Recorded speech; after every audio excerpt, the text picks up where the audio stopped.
Hello friends, SRH food சேனலின் அன்பான வணக்கம். ஃப்ரெண்ட்ஸ், இங்கே பாருங்கள், சூப்பரான சிக்கன் கிரேவி தான் ரெடி பண்ணியிருக்கேன். வாங்க ஃப்ரெண்ட்ஸ், வீடியோக்குள்ளே போகலாம்.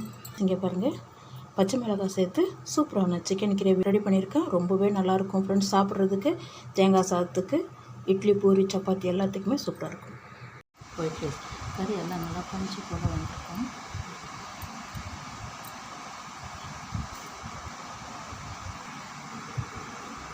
எப்போதும் போல் மிளகாத்தூள் சேர்க்காம பச்சை மிளகாய் மட்டும் சேர்த்துருக்கேன்.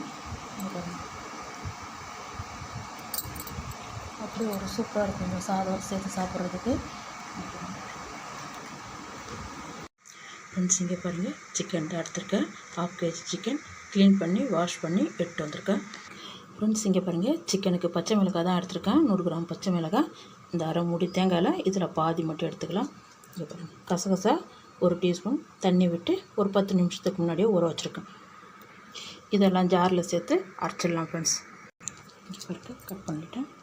4 ஏலக்காய், சோம்பு 3 டீஸ்பூன் சோம்பு சேர்த்துருக்கேன். நல்லா தண்ணி விட்டு அரைச்சிடலாம் ஃப்ரெண்ட்ஸ். இங்கே பாருங்கள், நல்லா நைஸாக அரைச்சிருக்கேன். ஃப்ரெண்ட்ஸ், இங்கே பாருங்கள், எண்ணெய் அதிகமாக சூடாகிடுது. கடுகு 1/4 டீஸ்பூன், 4 கிராம்பு, ஒரு துண்டு, சின்ன துண்டு, ஒரு பட்டை அப்படி சேர்த்துருக்கேன். கொஞ்சம் கருவேப்பிலை.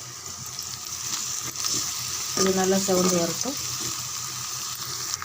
ஃப்ரெண்ட்ஸ், இங்கே பாருங்கள், 3 வெங்காயம், ஒரு குழம்பு கரண்டி அளவுக்கு எண்ணெய் விட்டுருக்கேன். கொஞ்சம் கூடுதலாக எண்ணெய் விடுங்க, நல்லாயிருக்கும்.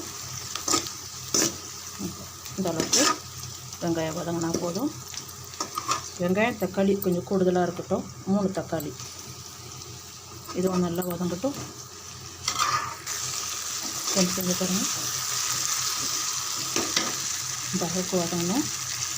இஞ்சி பூண்டு பேஸ்ட்டு 3 டீஸ்பூன், 1/2 டீஸ்பூன் மஞ்சள் தூள், இதுவும் நல்லா ஒரு 3 நிமிஷம் வதங்கட்டும் ஃப்ரெண்ட்ஸ். இங்கே பாருங்கள், மசாலாலாம் நல்லா வதங்கியிருக்கு. நல்லா வாசனையாக இருக்குது இஞ்சி பூண்டோட வதக்கிறது. இந்த டைமில் நம்ம அரைச்சிருக்கிற பச்சை மிளகாய், தேங்காய் விழுது அப்படியே சேர்த்துருங்க. இது நல்லா ஒரு 3 நிமிஷம் நல்லா வதங்கட்டும்.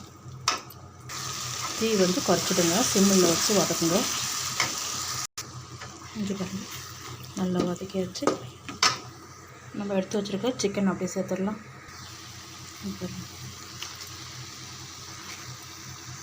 இங்கே பாருங்கள், சிக்கன் எல்லாம் சேர்த்து வச்சு ஒரு ஈரல் இருந்தது, அதுவும் சேர்த்துருக்கேன். இங்கே பாருங்கள், இதுக்கு தகுந்த கல் உப்பு ஃபஸ்ட்டு இதை போட்டு நல்லா ஒரு 5 நிமிஷம் வதக்கி விடுங்க. இந்த மசாலா கூட சிக்கன் நல்லா வதங்கட்டும்.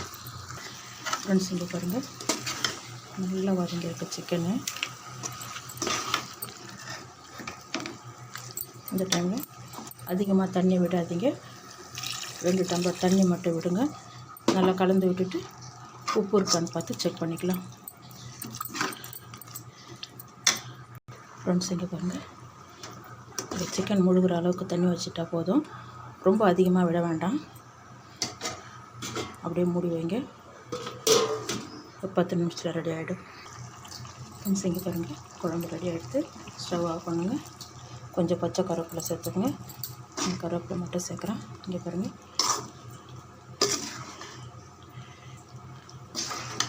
சூப்பரான சிக்கன் கிரேவி ரெடியாக இருக்குது. சூப்பராக இருக்கும். மசாலா அதிகமாக இல்லை. இந்த பச்சை மிளகா சிக்கன் கிரேவி ரொம்ப சூப்பராக இருக்கும். இங்கே பாருங்கள், நல்லா தேங்காய் சாதத்துக்கு, பூரி, சப்பாத்தி, இட்லிக்கு எல்லாத்துக்குமே நல்லாயிருக்கும். இங்கே பாருங்கள், தேங்காய் எண்ணெய் விட்டு சமைச்சா இன்னும் நல்லாவே இருக்கும். நான் ரீஃபண்ட் ஆயில் மட்டும்தான் விட்டுருக்கேன். இங்கே பாருங்கள், வாங்க ஃப்ரெண்ட்ஸ், சாப்பிட போகலாம். சூடு ஆறி எடுத்துனா இன்னும் நல்லா திக்காகவே இருக்கும். இங்கே பாருங்கள் ஃப்ரெண்ட்ஸ், இங்கே பாருங்கள், சூப்பரான சிக்கன் கிரேவி தான் ரெடி பண்ணியிருக்கேன். ரொம்பவே நல்லாயிருக்கும் ஃப்ரெண்ட்ஸ். இந்த வீடியோ பிடிச்சிருந்தா லைக் பண்ணுங்கள், ஷேர் பண்ணுங்கள், கமெண்ட் பண்ணுங்கள், சப்ஸ்கிரைப் பண்ணுங்கள். மறக்காமல் பக்கத்தில் இருக்க பெல் ஐக்கானை கிளிக் பண்ணுங்கள். Thank you friends.